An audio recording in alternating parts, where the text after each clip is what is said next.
वैसे तो राजा ने उनके विषय में सुन रखा था अतः उन्होंने उसे अपने दरबार में रख लिया और उनकी परीक्षा के लिए उचित अवसर की तलाश में रहने लगे। और एक दिन वह अवसर आ ही गया। कैसे? आइए देखते हैं। महामंत्री, अब सभा की कार्यवाही प्रारंभ की जाए। जी महाराज। रुकिए सज्जन, आपको अंदर जाने की अनुमति नहीं है, परंतु मुझे महाराज से मिलना है। महाराज से मिलने के लिए अनुमति की आवश्यकता पड़ती है। मैं अनुमति लेकर आता हूँ। महाराज की जय हो। कोई सज्जन आपसे मिलने की अनुमति चाहते हैं। अनुमति है, उन्हें अंदर बुलाया जाए।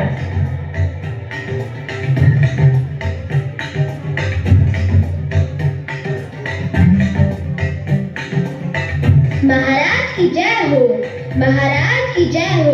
महाराज, मैं आपके दरबार में उपस्थित दरबारियों को वाद विवाद की चुनौती देना चाहता हूँ। मैं बहुत दूर से आया हूँ और मुझे आज तक वाद विवाद में कोई पराजित नहीं कर पाया है।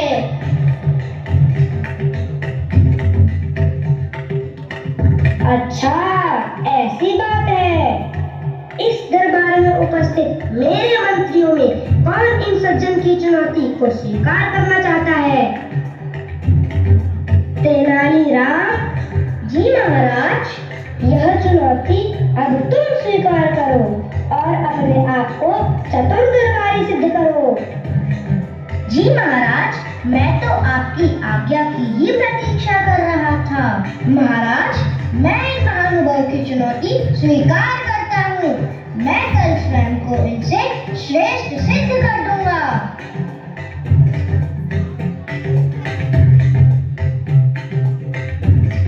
अगले दिन तेनालीराम एक बहुत बड़ी और भारी पुस्तक के साथ आते हैं। महाशय, जैसा कि आपने कहा था कि आप किसी भी विषय पर बात कर सकते हैं, तो हमारी पहली चर्चा इस पुस्तक तिलक्षता महिषाबंधन पर होगी।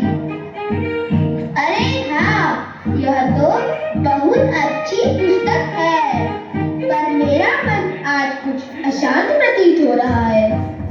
तो क्यों न ये प्रतियोगिता कल करते हैं? महाराज की अनुमति है? अवश्य अनुमति है। अब यह प्रतियोगिता कल होगी। पर वह व्यक्ति चला क्यों गया? महाराज, अब वह व्यक्ति फिर कभी नहीं आएगा। क्यों? ऐसा क्यों तेनाली?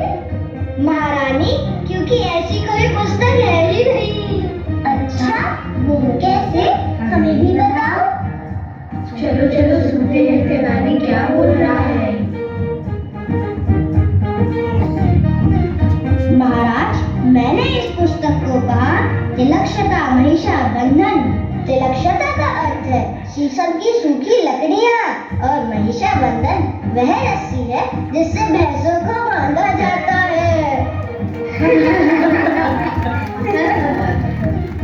तेनाली, अभी तक तो मैंने तुम्हारे विषय में लोगों से सुना था, लेकिन आज मैंने अपनी आंखों से देख भी लिया। तेनाली, तुमने अपनी बुद्धिमत्ता को सिद्ध कर दिया। मैं तुम्हें आज से अपने दरबार में स्थान देता हूँ। धन्यवाद महाराज, इसके लिए मैं आपका सदैव आभारी रहूंगा। इस प्रकार अपनी बुद्धि का प्रयोग कर तेनालीराम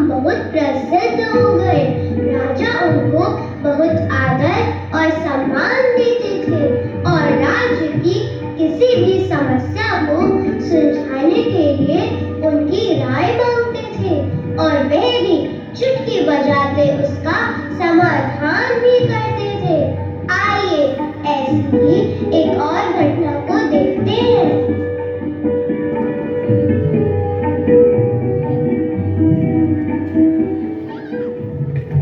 रुको, तुम यहाँ क्यों आए हो?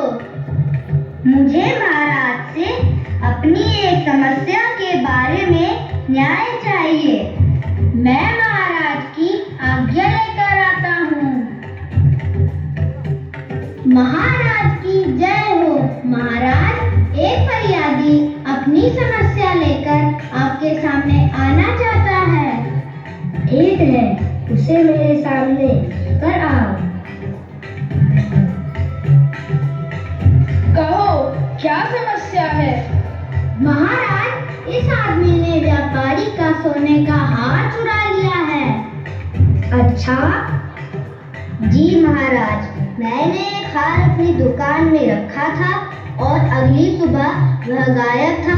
गांव वालों ने इसको मेरी दुकान से निकलते हुए देखा था।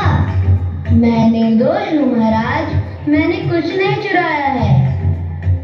महाराज, सारे गवाह इस व्यक्ति के विपक्ष में ही जा रहे हैं, अर्थात चोरी इसके द्वारा ही हुई है। तेनाली, बताओ इस समस्या का समाधान कैसे करें? पता लगाओ कि कौन सत्य कह रहा है। जी महाराज, मेरे पास एक विचार है जिससे हम इस समस्या का समाधान कर सकते हैं। द्वारपाल, मेरे लिए एक बड़ा बर्तन पानी और 2 छड़ियां ले आओ।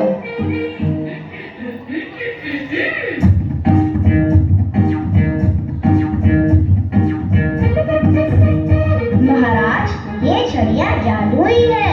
जिसने हार चुराया है उसकी छड़ी रातों रात 1 इंच बढ़ जाएगी। इन्हें आप दोनों रात भर सुरक्षित रखो और कल वापस ले आना। सब अगले दिन सांस सोकर सही और गलत की पहचान देखने के लिए बैठे थे।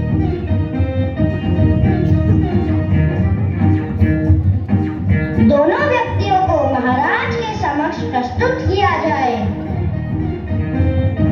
आप दोनों अपनी छड़ियां मुझे दीजिए। महाराज, यह छोटी छड़ी वाला व्यक्ति ही चोर है। तेनाली, तुमने कैसे पता लगाया? महाराज, इसने अपनी छड़ी को 1 इंच छोटा कर दिया था, यह सोचकर कि वह 1 इंच बड़ी हो जाएगी, पर यह छड़ी तो जादुई नहीं थी, अतः ये बड़ी नहीं हुई और छोटी की छोटी ही रह गई।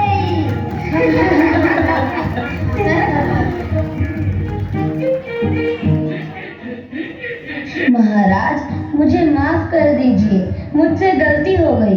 मैं अपनी गलती स्वीकार करता हूँ। मैं हार वापस कर दूंगा। दोबारा ऐसी गलती मत करना। जी महाराज। वाह तेनाली, तुमने बड़ी आसानी से इस मसले को सुलझा दिया। धन्यवाद, आपने